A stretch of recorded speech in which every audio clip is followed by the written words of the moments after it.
Обикновено говорим за финансова грамотност и финансова култура на средностатистическия българин и тук и в това студио сме говорили, че тя не е твърде висока. То това се предава и в последствие на това какво поведение имаме и към закупуването на недвижимите имоти.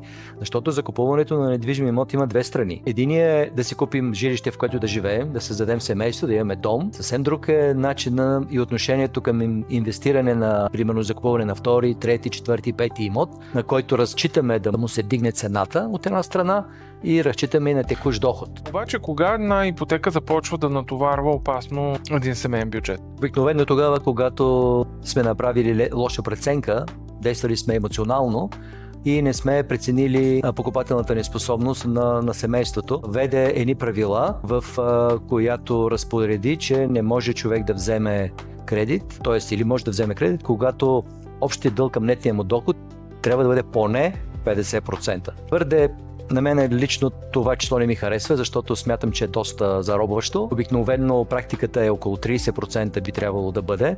И в този случай, ако човек не си е направил добре преценката за това и колко ще му бъдат устойчиви доходите, защото той за момента може да има доходи, но все пак винаги има една хипотеза доходите да не са такива каквито са. Така че, когато това число, този Рубикон бъде преминат, ще се влоши стила на живот на хората и те няма да са много щастливи от това, че изплащат кредит, въпреки че ще имат едно измамно усещане, че живеят в собствено жилище.